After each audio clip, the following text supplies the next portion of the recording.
Good day. Welcome back to part 2 of the Student Visa Subclass 600 series. If you enjoyed part 1, please subscribe to our channel, hit the bell icon so you get notified of any new videos that are posted, hit the like button, share this with family and friends, and make sure you write a comment in the comment section. So in this video, we're going to start with the eligibility tab. And let's go through that one by one. So if you are going to be a school student, basically primary school and high school, you must be at least age at least 6 years or older to apply for kindergarten or year 1. You must be less than 17 years old if you're going to begin year 9, or when you begin year 9, at least less than 18 years old when you begin year 10, and so on and so forth. Okay. Be enrolled in a course of study and provide evidence. So basically, to be able to get a student visa, you must be enrolled in a CRICOS registered course. That's what it stands for, Commonwealth Register of Institutions and Courses for Overseas Students. So the course must be a CRICOS registered course, and the education provider needs to issue you with a COE, which is a confirmation of enrollment. Okay, so you need to be able to provide that evidence when you apply for the visa. And there's some information here about package courses and COEs. Basically, for package courses, you'll have multiple COEs, and there's other evidence of enrollment section here, so you can read that at your own leisure. If you're going to be a school-age student, or even if you're studying university and you're under 18 years of age, you will need to have a guardianship arrangement. So if you're applying for a student visa under the age of 18, you must have welfare arrangements in place when you're in Australia. If you will be 18 years of age when you arrive in Australia, you must tell us that you might not need to provide some of the information. So basically, as long as you're studying here in Australia and you're under the age of 18, you will need some form of welfare arrangement. So that could be any relatives that are here that are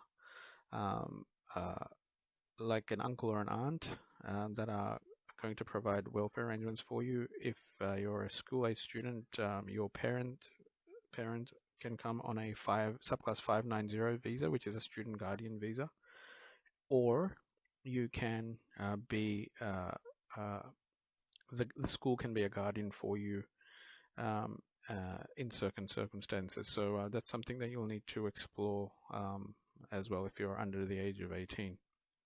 You will need to meet English language requirements. So there's the section here for how to provide this. This will be, again, more information on the document checklist tool, which we will have a look at later on. Let's quickly read through this. You might need to provide evidence of English language skills at the time when you submit your visa application. And then what evidence you need will be in the document checklist tool. We will allow extra time to provide English language test results if you are unable to take a test because of COVID. Okay. So that's that.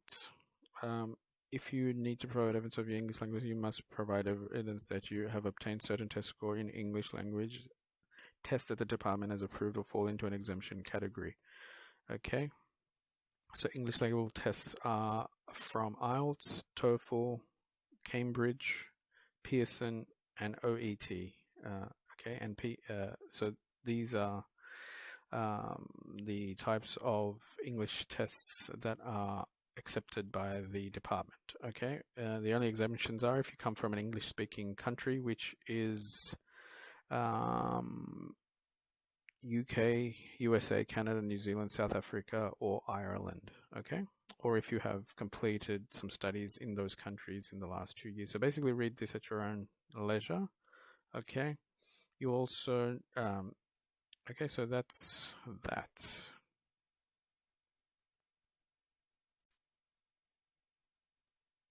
Okay, and you will need to provide evidence of health insurance, which is called Overseas Student health cover.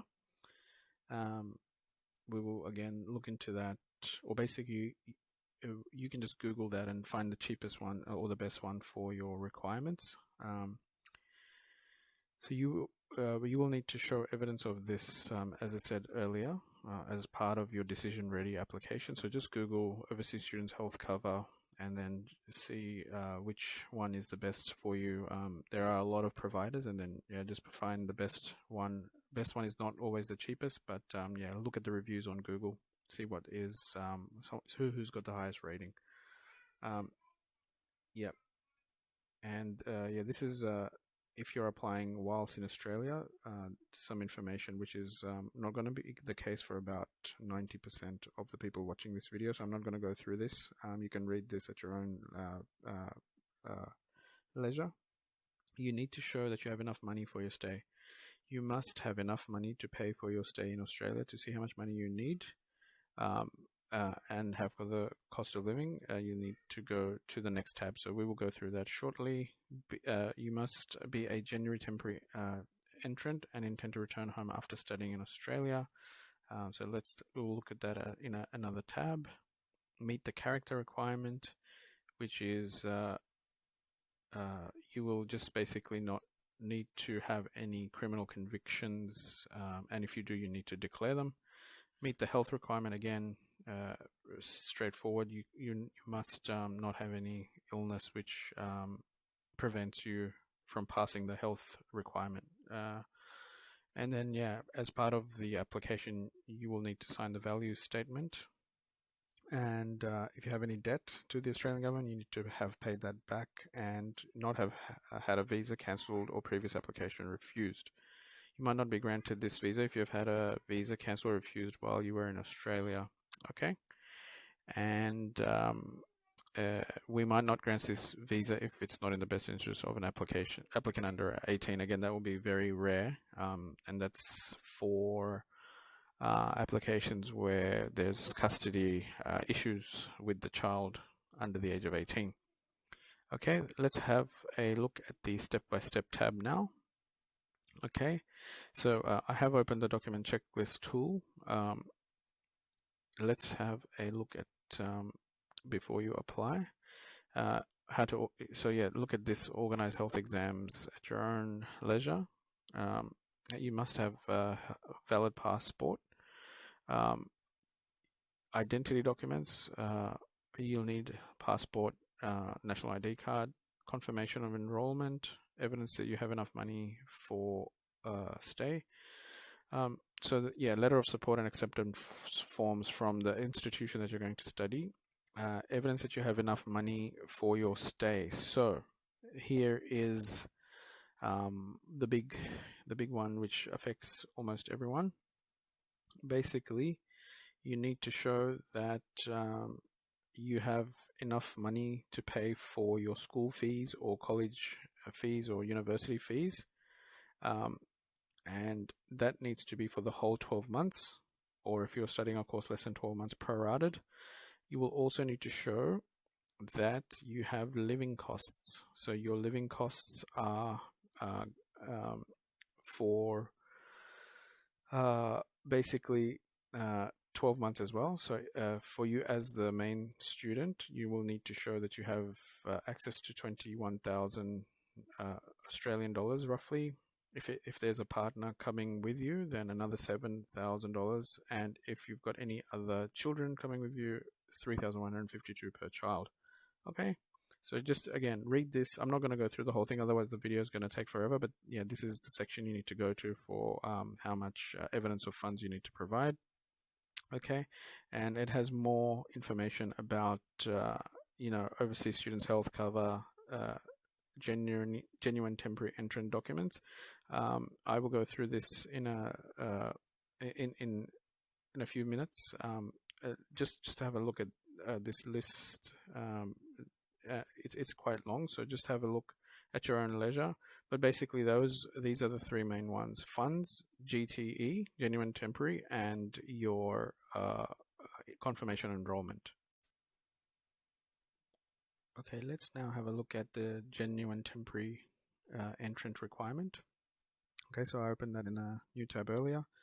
All applicants for a student visa must show they are coming to Australia temporarily to gain quality education. The genuine temporary entrant requirement is not intended to exclude students who, after studying in Australia, develop skills Australia needs and who then go on to apply for permanent residence. Okay, write a personal statement addressing the GTE requirement.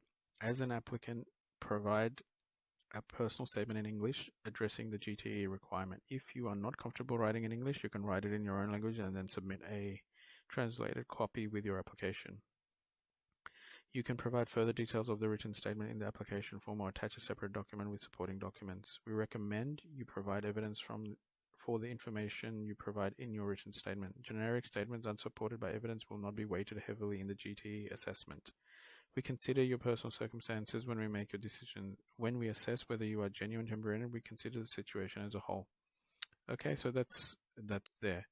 So it goes on with more information on tips and how they're going to assess the GTE. So read this, and when you write your genuine temporary statement.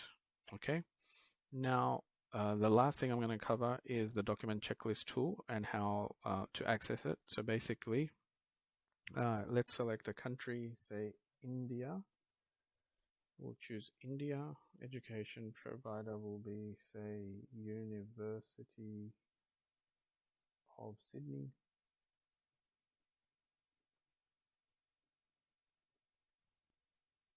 The University of Sydney. And so the CARICOS code you can also provide, but I've gone for the actual provider, and you are you're most likely not going to be DFAD, defense, secondary exchange, or requesting a PhD. So now this is a dynamic document checklist tool. Now, based on what you've entered, it's going to generate a document evidence checklist. So identity, evidence of intended study, which is the COE, welfare arrangements if you're under 18, parental consent if you are under 18, health insurance, again, genuine temporary entrant requirement, any change of name documents, relationship if you're bringing a spouse or de facto partner with you, employment history, if you're using a migration agent, a 956 form, if you're using an authorized recipient, 956A form, evidence of school enrollment. So if you've got kids here that are school age that are coming with you on the student visa, then you need to show that they've been enrolled in school, and extra requirements for research students. Okay, so that's the dynamic your dynamic document checklist. So here you'll notice that there is no English requirements. So some checklists, depending on the country you're coming from, will require you to provide evidence of English. So basically, put in your details, see what the document checklist comes up with, and then gather those documents before you apply for the visa. And so when you've applied, you can attach the documents straight away. So that's it, folks. That's the student subclass 500 visa in a nutshell.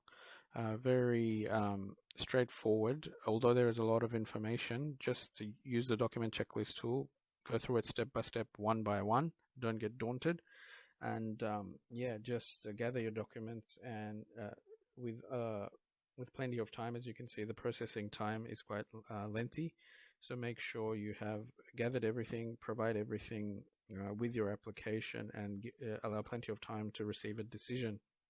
I hope you've enjoyed part 1 and part 2. Again, if you've liked the video, please subscribe to our channel, give it a thumbs up, like the video, and recommend it to your family and friends, and leave a comment in the comment section. And good luck with your application. Bye for now.